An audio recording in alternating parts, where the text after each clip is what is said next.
I never thought that one ordinary Friday would be the day everything started to unravel. That afternoon, my 6-year-old daughter, Evie, was coming home from school with her friend's mom. They were driving through the neighborhood, and I remember getting a quick call, asking if I could meet her at the curb. It was routine, nothing out of the ordinary. But then, something went wrong, terribly wrong. Evie, excited to see me, hopped out of the car and, for just a moment, stepped out from behind the vehicle. A car came speeding down the road and hit her before I could do anything. Time seemed to freeze as I watched my little girl fall to the ground. I sprinted over to her, my heart pounding, desperately hoping she'd be all right. Minutes later, the sound of sirens filled the air as paramedics arrived, and Evie was taken to the hospital. I tried calling Emma, my wife, who was supposed to be working her regular nursing shift, but her phone went straight to voicemail. I left a message explaining what had happened, assuming she'd come rushing to the hospital as soon as she could. When I called Emma's workplace to see if they could get a message to her, I was surprised to hear that there had been a change of schedule that day. Due to a slowdown, full-time staff were asked to use their accumulated time off. Emma, they said, had taken the day off to avoid layoffs. Oddly, though, she hadn't mentioned any of this to me, even though she'd left the house that morning in her uniform. A small detail, perhaps, but it nagged at me. Why would she pretend to be going to work if she had the day off? Hours passed, and finally, Emma showed up at the hospital, visibly flustered. When I hugged her, I noticed the fresh scent of soap, like she'd just showered, which felt strange under the circumstances. But I pushed my doubts aside, this wasn't the time to question her. Our daughter needed us, and that had to be our priority. Evie, thankfully, was stable and was kept for overnight observation. We stayed with her until she fell asleep, then headed home late that night. The following day, I couldn't shake the feeling that something was off. Emma's responses were vague, her tone unusually distant, and every time I asked about her day off, her answers were evasive. She wasn't acting like herself, and the way she avoided my questions made me wonder if she was hiding something. For the first time in our marriage, I felt a shadow of doubt creeping in. Emma had always been open with me, but now I could sense a wall between us, a wall she seemed determined to keep up. That Sunday, we attended a barbecue hosted by one of Emma's co-workers, an outdoor get-together where we could try to forget the trauma of the accident, at least for a little while. While I was grilling, I overheard Emma talking with Olivia, her head of HR. They were standing by the patio door, watching the kids play, but their conversation took a sudden turn when Olivia mentioned Dr. Ronald Foster, our family doctor. People are starting to talk, Emma, Olivia said, her tone firm. Dr. Foster used to come in every Friday afternoon to check on patients, but now he only seems to show up when you're on shift. Emma's face went pale, her voice faltering. It's strictly professional, she replied. He appreciates my detailed reports for his Alzheimer's patients. Nothing more. Just keep it out of sight at work, Olivia responded. Rumors spread fast around here, and they're not pretty. I felt a cold wave wash over me. This was no ordinary conversation. Emma's flustered reaction, her evasive responses, it all felt too familiar, like she was hiding something she didn't want me to know. When she walked back toward the pool, I stood there, trying to make sense of everything I'd heard. A suspicion was forming, one I didn't want to believe. Could Emma, my wife of so many years, be involved with Dr. Foster? The next few days were agonizing. I tried to focus on Evie's recovery, keeping a brave face for her, but every time I looked at Emma, those suspicions gnawed at me. She continued to act distant, quick to avoid conversation, and it only deepened my unease. I kept replaying Olivia's words at the barbecue, wondering if I was overreacting or if there was something deeper going on. Determined to find out, I reached out to a few close friends who worked in law enforcement and surveillance. I trusted these friends with my life, and I knew they'd understand my need for answers. Quietly, we arranged a plan to observe Emma's movements, focusing on her shifts, her days off, and her interactions with Dr. Foster. I didn't want to jump to conclusions without evidence, and if there was any way to clear my doubts, I had to know. One friend, Marcus, offered to help track her schedule. Using public records and cross-checking them with hospital hours, he confirmed what I'd feared. Emma had indeed taken several personal days recently, days I'd known nothing about. They were scattered, just enough to avoid suspicion, and always seemed to coincide with Dr. Foster's hours. It was a small detail, but one that sent chills through me. What could she possibly be doing during these supposed work hours? Then, one afternoon, my neighbor Tim caught my attention. Tim was a retired cop, perceptive and sharp-eyed, and had been keeping a casual watch over our street. "Damon," he said, one afternoon as I collected the mail, "I've noticed Emma's car leaving at strange times. Even when she says she's on shift, sometimes she's back home. And she's not alone." Hearing this was like a punch to the gut. I tried to thank Tim calmly, but inside, I was crumbling. The pieces were starting to come together, and they painted a picture I could no longer ignore. Emma wasn't just lying about her shifts, she was hiding a whole other life from me. The following week, Marcus gave me a critical update. He had access to security footage from a mutual friend's business near the hospital, and he'd caught Emma and Dr. Foster together, walking into a private clinic, her hand lingering on his shoulder as they exchanged a glance that was too familiar, too intimate. I didn't need words to understand what was happening. The sight of them together confirmed my worst fears. Despite the pain, I knew I had to be methodical, that I needed concrete evidence if I was going to confront her. So, I kept gathering information. Another friend who worked in Emma's hospital HR department quietly passed along records showing that she and Dr. Foster had scheduled overlapping vacations. They'd covered it up well, but not perfectly. Their tracks were visible to those who knew where to look. With every new detail I uncovered, my anger and heartbreak grew, but so did my resolve. It was clear to me now that Emma wasn't just betraying me, she was systematically deceiving me and our entire family. I couldn't let her continue, especially if she had plans to take Evie away or disrupt our family life.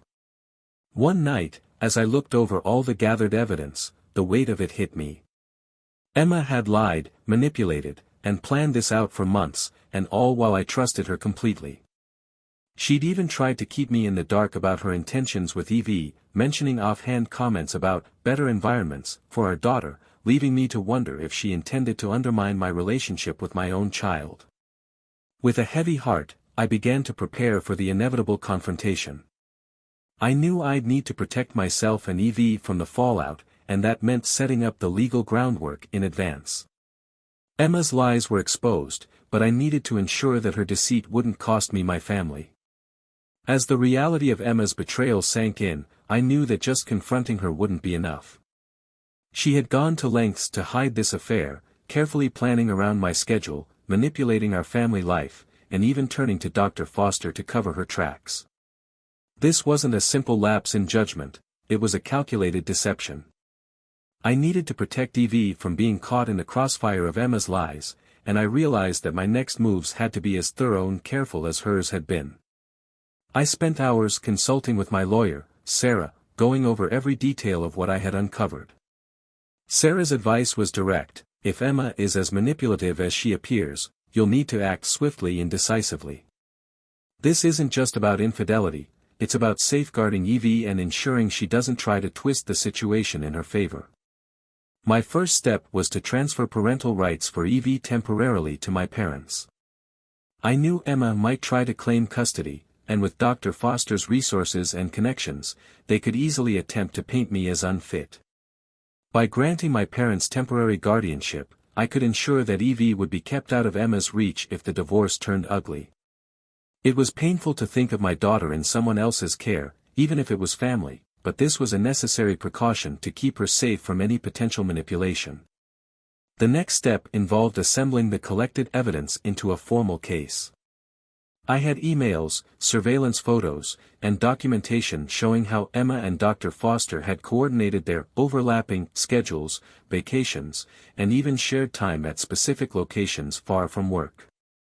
Sarah advised me to include a formal complaint to the state medical board against Dr. Foster, detailing his ethical violations. As our family doctor, he had a clear duty to maintain professional boundaries, and his involvement with Emma compromised every aspect of his role. A complaint to the board would not only expose him but also protect me if he tried to undermine my character in court. Then, I filed a surprise divorce petition. Emma wouldn't see it coming. I hadn't confronted her, hadn't even hinted at my knowledge. The goal was to have her served at home, where she wouldn't expect it, ensuring she couldn't manipulate the narrative before I had my say. My lawyer warned me that this could provoke a strong reaction from Emma, but I was prepared. I was tired of letting her dictate the terms of my life and our family. As I sat with Sarah, signing the final documents for the divorce and custody arrangements, I felt a wave of determination wash over me. This was more than just a confrontation, it was a way to regain control over a life that Emma had twisted for her own purposes. I wasn't just reacting to her betrayal, I was taking action to protect myself, my daughter, and our future. On the day she was served, I made sure Evie was at my parents' house. Emma came home, expecting a typical day, only to find a process server waiting with the divorce papers. Her face drained of color as she read the accusations and saw the evidence of her affair spelled out in black and white. I watched as her shock turned to fury, but I didn't flinch. For the first time in months, I felt like I held the power, and I wasn't about to let it go. She demanded explanations, trying to argue, trying to twist the narrative as she always had. But this time, I didn't give her the satisfaction. I let the evidence speak for itself, showing her exactly how much I knew and how little chance she had of changing the truth. Her anger turned to panic as she realized that every careful lie, every hidden rendezvous, was now part of a legal record she couldn't erase. "You had this planned," she said, her voice barely a whisper. "You were waiting for the perfect moment to destroy me." "No, Emma," I replied calmly. "You destroyed this marriage the moment you chose to lie. All I'm doing is making sure you face the consequences." With that, I walked away, leaving her to confront the fallout of her own actions. I felt a sense of relief knowing that I'd done everything I could to protect Evie, to keep her safe from Emma's manipulation. The battle was just beginning, but for the first time, I felt ready to face it head-on. Emma's fury over the divorce papers turned quickly into desperation. I knew she hadn't expected me to take decisive action, much less file complaints with the state medical board against Dr. Foster. She thought she could maintain control, keeping her double life hidden, while manipulating the outcome to her advantage. But now, she was forced to confront the reality that her lies were fully exposed, and the consequences were far more severe than she had anticipated. In the weeks that followed, things became intense. Emma fought back hard, initially trying to deny the affair altogether. She spun a story, claiming the evidence I'd gathered was misinterpreted or taken out of context. But the photos, the schedules, and the written exchanges were damning. There was no room for misinterpretation. Dr. Foster, on the other hand, tried to downplay his involvement by framing it as a professional relationship gone too far. Yet his attempts to minimize the truth only made matters worse. The complaint I filed against Dr. Foster reached the medical board quickly, and soon he found himself under formal investigation. His unethical behavior in pursuing a relationship with a married patient, and our family's doctor, no less, violated every ethical standard. The community began to catch wind of what was happening, and rumors about him spread like wildfire. His career was now in jeopardy, and Emma's reputation began to deteriorate alongside his. No one wanted to be associated with a scandal involving a family doctor and a longtime nurse. In court, Emma's defense strategy fell apart as her lies were systematically dismantled.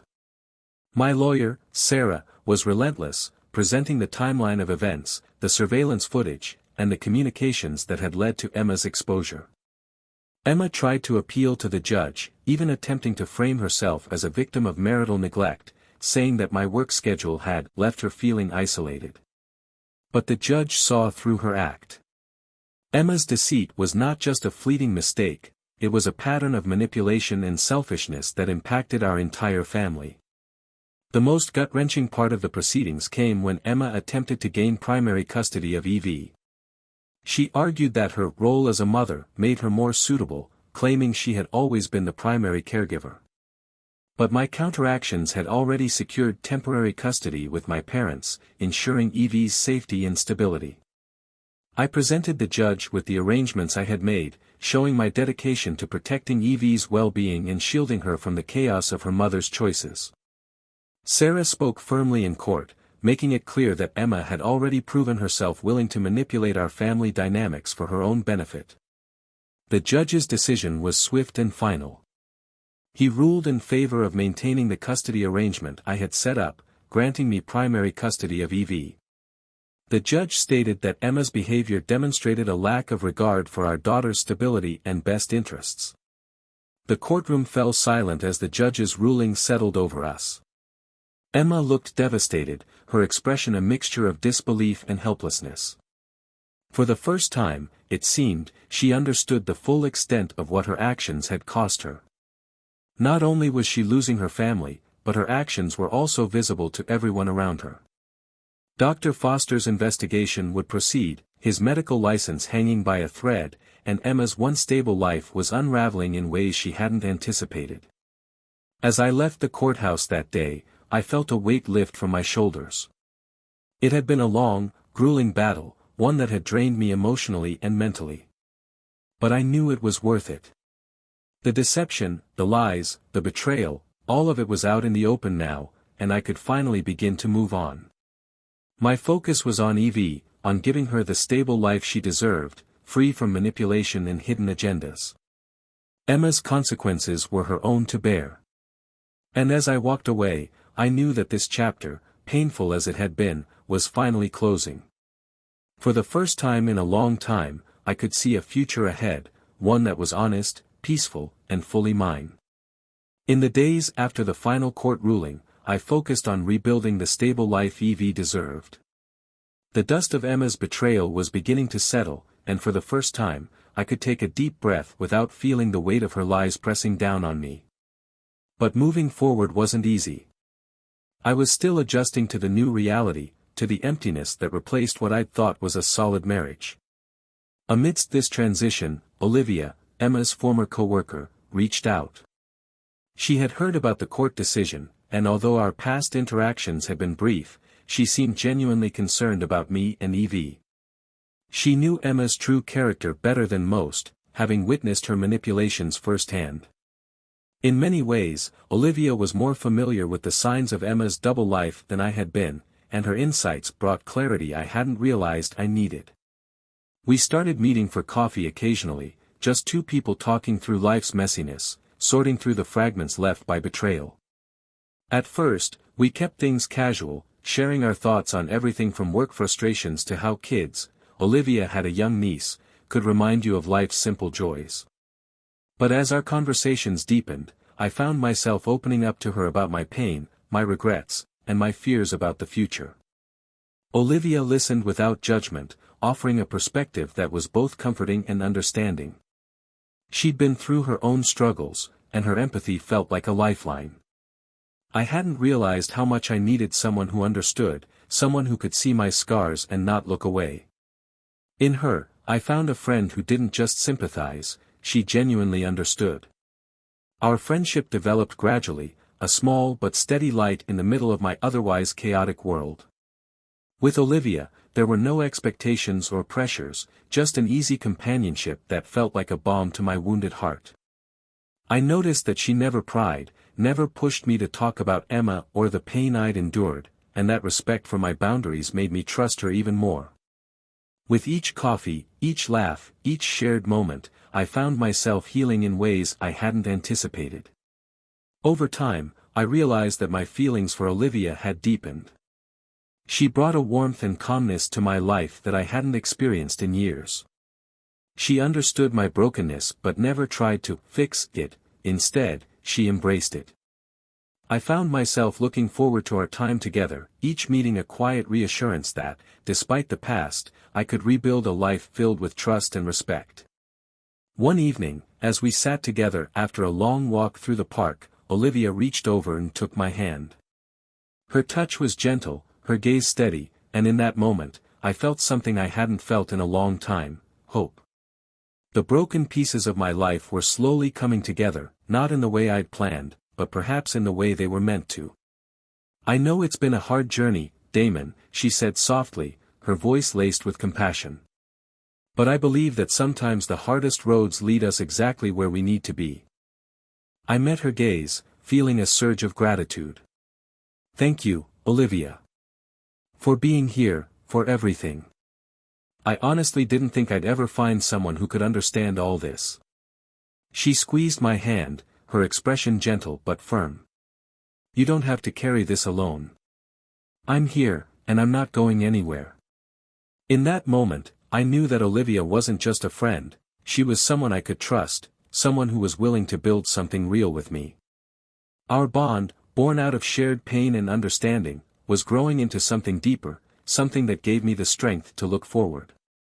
The past wasn't erased, but with Olivia by my side, I could see a future where happiness, love, and family were possible again. Slowly, step by step, I was moving forward. And this time, I wasn't doing it alone. Months passed, and with each day, my life felt a little less weighed down by the shadows of the past. Olivia became more than just a friend, she became my anchor, the person who reminded me that healing was possible and that life could still hold beauty, even after betrayal. Together, we were slowly building a life centered on trust, honesty, and a commitment to keep things simple and real. Evie, too, was thriving in this new chapter, her days filled with laughter, play, and the stability I'd worked hard to create for her. The final ruling in the divorce case granted me primary custody of Evie, and the judge's ruling stood firm in protecting us both. Emma's rights were limited to supervised visits, a decision the court based on her demonstrated disregard for family stability. It wasn't an easy outcome, but it was the right one, and I knew it was in Evie's best interest. Meanwhile, Dr. Foster's career took a nosedive. The medical board's investigation found clear evidence of his ethical violations, not just with Emma, but with other patients whose trust he had abused. His medical license was revoked, and his reputation within the community was ruined. Knowing that his actions had real consequences gave me a sense of closure. He couldn't hurt our family any longer, and the damage he'd caused would no longer be hidden behind the facade of his profession. As for Emma, the fallout of her actions isolated her. Friends distanced themselves, and she lost her job at the hospital. Without the web of lies she'd used to control her life, she had to face the reality of her choices alone. It wasn't the outcome I'd originally wished for her, but I knew that only she could take responsibility for the pain she'd caused. I had finally let go, focusing instead on the new life I was building with Evie and Olivia. In time, Olivia and I grew closer, and our relationship blossomed into something I hadn't dared to hope for. She brought a warmth to my life that I hadn't known was possible, a gentle, unassuming love that brought peace rather than chaos. Evie adored her, and seeing them together, laughing and bonding, filled me with a sense of wholeness that I hadn't felt in years. We became a family, not defined by conventional standards but by trust, love, and resilience. One sunny afternoon, we all went to a local park. Olivia had packed a picnic, and Evie ran ahead, her laughter echoing through the trees as she chased butterflies in the open field. Olivia and I sat close, watching her, sharing a moment that felt sacred in its simplicity. "You've come a long way, Damon," Olivia said, her hand resting gently on mine. "I'm so proud of you, for everything you've overcome." I looked at her, feeling a gratitude that was difficult to put into words. "I wouldn't be here without you, Olivia. You've been there every step of the way, reminding me that life can be good again. I'll never take that for granted." She smiled, leaning her head on my shoulder. "This life we're building, it's ours, Damon. No secrets, no lies, just us." In that moment, I realized that I'd found everything I needed. The pain and betrayal of the past had led me here, to a life I never could have imagined when things fell apart. I had a daughter who was safe, a partner I could trust, and a life filled with quiet, steady joy. We watched Evie play, the sun setting around us, casting a warm glow over our little world. It wasn't the life I'd planned, but it was a life I was deeply grateful for, a life born from resilience, love, and the courage to start again. Together, we were moving forward, hand in hand, into a future that felt bright, filled with the promise of everything we'd worked so hard to build. This was our new beginning, and I knew that no matter what lay ahead, we would face it as a family, united by the strength we'd found in each other.